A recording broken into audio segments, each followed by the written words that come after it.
Assalamualaikum warahmatullahi wabarakatuh. Ketika seseorang mengetuk pintu rumahnya, Khadijah segera berkata pada pembantunya, "Tolong turun ke bawah dan lihat siapa yang mengetuk pintu." Pembantu itu segera turun dan membukakan pintu. Tiba-tiba dia melihat putra-putra Abdul Muthalib sudah berada di depan pintu. Lalu pembantu tersebut bergegas kembali pada Khadijah dan berkata, "Wahai Tuhanku, sesungguhnya para bangsawan Arab yang mulia, putra-putra Abdul Muthalib telah mendatangi rumah Anda. Mereka sekarang sudah berada di depan pintu." Mendengar itu, Khadijah terkejut bukan main. Lalu dia berkata padanya, "Bukakan pintu untuk mereka dan beritahu Maisarah agar segera menyiapkan tempat duduk dan bantal untuk mereka. Aku sungguh berharap semoga mereka datang kemari bersama kekasihku Muhammad Sallallahu Alaihi Wasallam." Tak lama kemudian Maisarah datang dan membentangkan permadani mewah dengan berbagai makanan dan buah-buahan dari Taif dan Syam. Lalu mereka memakannya sambil bercakap-cakap. Setelah itu, Khadijah berbicara pada mereka dari balik tirai dengan suara sangat lembut. "Wahai para penghulu Mekah, kedatangan kalian kemari sungguh telah menerangi dan menyinari rumah kami. Jika kalian memiliki hajat pada kami, sampaikanlah, karena sesungguhnya seluruh hajat kalian itu telah terkabulkan." Lalu Abu Thalib berkata, "Kedatangan kami kemari adalah karena kebutuhan yang manfaat dan barokahnya akan kembali pada Anda." Mendengar itu, Khadijah bertanya, "Kebutuhan apa itu?" Abu Thalib menjawab, "Kami datang membantu urusan Muhammad Sallallahu Alaihi Wasallam." Begitu Khadijah mendengar kata Muhammad Sallallahu Alaihi Wasallam, hilanglah kesadarannya. Dia yakin keinginannya bakal segera tercapai. Lalu dia berkata, "Wahai Tuanku, di mana Muhammad Sallallahu Alaihi Wasallam sehingga kami dapat mendengar kata-katanya?" Abbas berkata, "Aku akan segera memanggilnya." Lalu dia berdiri dan segera pergi ke Ka'bah, namun tidak ditemukannya. Abbas mencari ke sana kemari, namun Muhammad Shallallahu Alaihi Wasallam tidak dijumpainya. Melihat apa yang dilakukan Abbas di Ka'bah, orang-orang pun bertanya, "Siapa yang Anda cari?" "Aku sedang mencari putra saudaraku Muhammad," jawab Abbas. Mereka berkata, "Dia berada di Gunung Hara."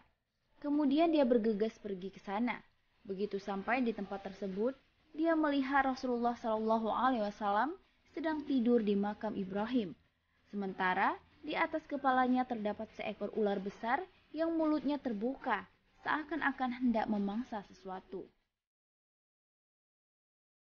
Melihat ular tersebut dalam posisi demikian, dia langsung mengeluarkan pedangnya karena takut akan mematuknya. Kemudian dia berusaha menyingkirkannya, namun ketika bermaksud akan menyingkirkannya dari Rasulullah Shallallahu Alaihi Wasallam, tiba-tiba ular itu menyerangnya. Karena terkejut dan tak berdaya, Abbas langsung berteriak dan berkata, "Wahai putra pamanku, tolonglah aku." Rasulullah Shallallahu Alaihi Wasallam terbangun dan ular itu pun menghilang. Rasulullah Shallallahu Alaihi Wasallam berkata kepadanya, "Aku melihat pedangmu tumpul." Kemudian Abbas berkata, "Tadi aku melihat seekor ular di kepalamu. Karena takut akan mematukmu, aku segera berusaha menyingkirkan dengan pedangku. Namun ketika merasa tak berdaya, aku segera berteriak memanggilmu. Tapi anehnya, setelah kau bangun, ular itu langsung menghilang." Mendengar perkataan Abbas, Rasulullah Shallallahu Alaihi Wasallam tersenyum. Lalu dia berkata, "Wahai paman, itu bukan ular, tapi seorang malaikat. Sudah berulang kali aku melihatnya dan berbicara dengan jelas. Dia berkata padaku, 'Wahai Muhammad, aku adalah seorang malaikat dari Tuhanku yang diperintahkan untuk menjagamu siang dan malam dari gangguan musuh dan berbagai kejahatan.'" Lalu Abbas berkata, "Wahai putra saudaraku, mari kita pergi ke rumah Khadijah binti Khuwailid agar engkau dapat menjadi pemegang amanat hartanya yang dapat kau gunakan untuk berdagang sesukamu." Rasulullah Shallallahu Alaihi Wasallam berkata, "Aku ingin pergi ke Syam." "Terserah," jawab Abbas. Lalu mereka pergi ke rumah Khadijah. Biasanya, bila Rasulullah Shallallahu Alaihi Wasallam hendak mengunjungi rumah seseorang, cahaya beliau telah sampai terlebih dulu ke rumah orang tersebut sebelum tiba.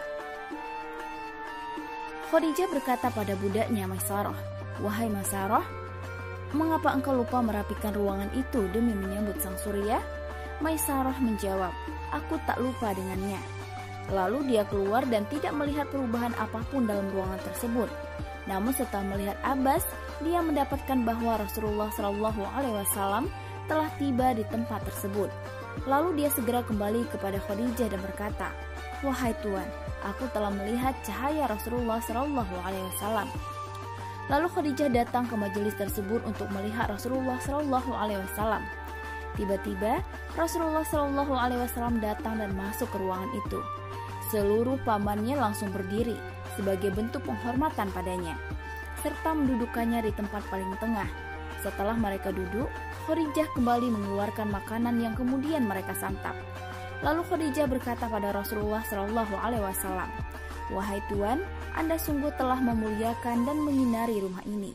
Apakah Anda rela menjadi pemegang amanat hartaku yang dapat digunakan untuk berdagang sesuka Anda?" "Ya, aku rela dan ingin pergi ke Syam," jawab Rasulullah SAW.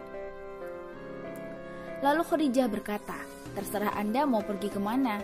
Yang jelas aku akan memberikan pada orang yang menjadi pemegang amanat hartaku sebanyak 100 ons emas merah dan 100 ons perak putih serta 2 ekor unta yang kuat untuk dimuati beban dan dapat digunakan untuk bepergian. Apakah Anda rela dengan pemberian itu?"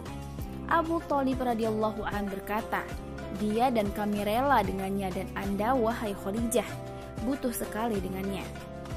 Karena sejak kecil orang-orang Arab telah mempercayainya dan dia adalah orang jujur dan punya pengaruh.